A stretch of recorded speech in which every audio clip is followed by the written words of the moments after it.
So, now that we have received the summer update events, we have gotten the Serpentium Raid adjustments, giving more forgiving patterns, increased damage dealing, and reduced HP, lowering the stress and difficulty of this raid. This guide is for those who need assistance understanding the Serpentium Tower raid mechanics and how to properly act during patterns and recognize attacks. But before starting, you need to know a few things first. First of all, if you are a high DPS or sub DPS, you need to bring Fighter's Potion and Stone Apple.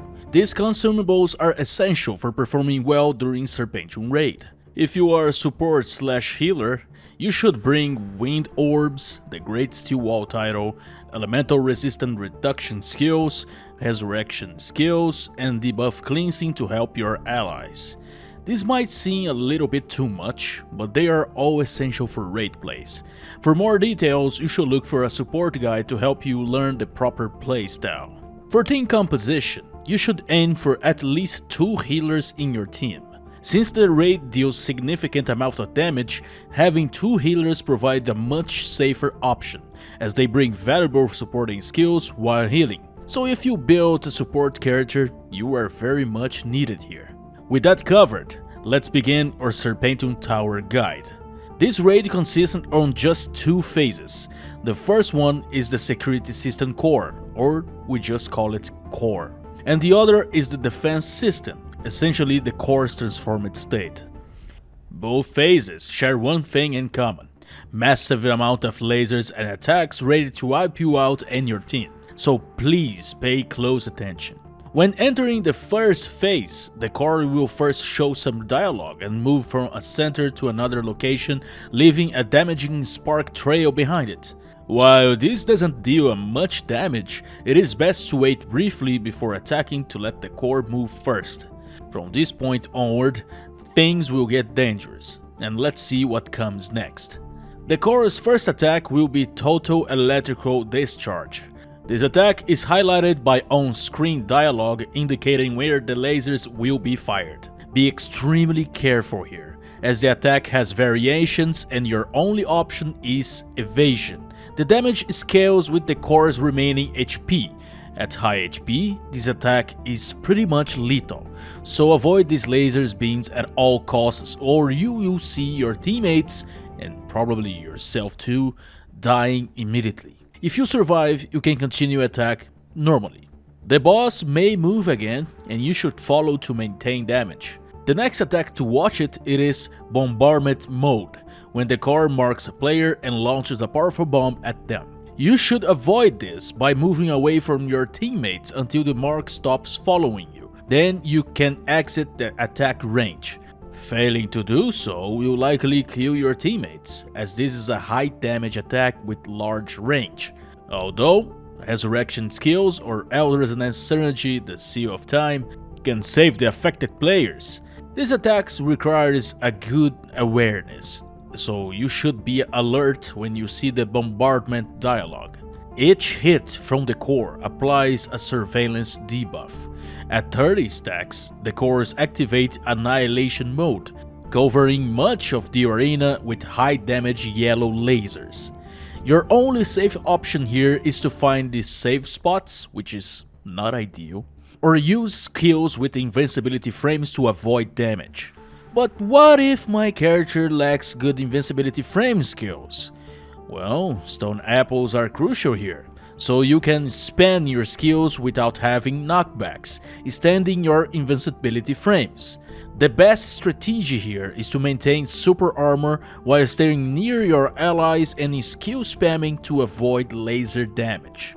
Regarding the damage, let's talk about something useful here. The red highlighted attacks cannot be avoided with invincibility frames, making them strong healing support vital for your team. These red attacks come from charging rods, the RNG pipes, that will fire horizontal lasers from the sides, which will also apply the surveillance debuff, so you should be careful. The next mechanic occurs when the core announces entering overcharged threat levels. Several power pipes will rise and fire horizontal red lasers with moderate damage. The core will link to one pipe via an energy link. Here, A high DPS player or sub DPS must connect to a different pipe, pressing F1, get near at the core and keep attacking it to charge the core until the dialogue confirms completion. Failing this will wipe your team out. DPS should connect the pipes because they have a huge amount of damage, so healers can stay and back up. You should also verify if you have the energy line connected with you before you approach the core to charge it. Supports must watch for the completion dialogue and immediately disconnect the pipe that keeps feeding the core. Failing that will cause a team wiping explosion. When the core reaches the 150 HP, the core can execute two distinct mechanics. The first one is the total system charging, where the core positions itself in the center and a blue light appears on the top of the map, indicating where the charging symbols will drop. Immediately, you should press F1 on every recent energy pipe to connect energy lines to the central core. You can maintain multiple energy connections for yourself, but you should stay close to the core to sustain them. Once all pipes are connected, energy symbols will drop at the center. You must collect them to deactivate pipes one by one. Failing to intercept symbols has consequences. The first two misses will heal the core, while the third will wipe your team. For optimal safety, having one player stay central while the party leader handles the mechanic, as the host typically has the better connectivity, it is the safest option. Upon completion, the core will enter a groggy state with reduced defenses and elemental resistance. Supports should capitalize on this by applying additional resistance debuffs and freeze effects, extending your damage window. To further prolong the groggy state, you can coordinate with allies by activating 3 hyper skills. The groggy state duration will ramp up for a few seconds more, which is great. The second 150 HP mechanic is the maintenance mode on security control system. Here, the core relocates and raises a charging rod that will emit red light. One player must intercept this radiation, which will generate 4 directional arrows affecting nearby allies. Your objective here is pretty simple. You should form an unbroken path from the rod to the core by positioning yourself to redirect this energy. Failing this will result in a raid wipe. The key here is to receive the light from allies while facing the core to maintain proper direction. Think of it as connecting dots, where each player becomes a point guiding the energy to its destination. While straightforward, the precision here is crucial. After completing the Ether mechanic, you have an extended period to attack the groggy state core before its pattern resumes until the phase concludes. Now for the phase 2, the defense system. You should be extra careful here. Lasers are pretty much constant. The boss will become taller with new mechanics. First of all, it will rise and fires a leftwards red beam. Remember, the red attacks will ignore invincibility frames.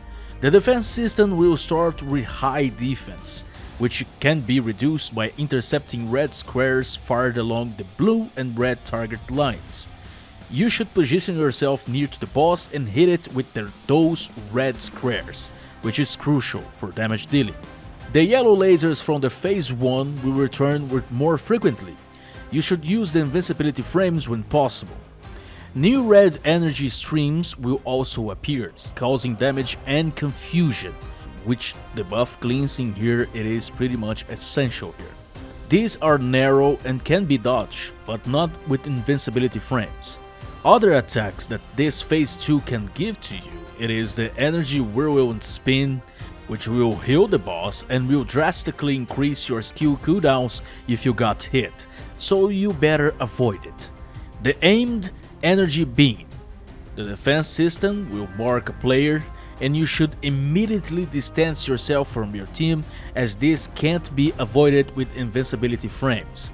The tiger mark will linger briefly before firing, so you should try dodge away at the last moment. The bomb spreading device.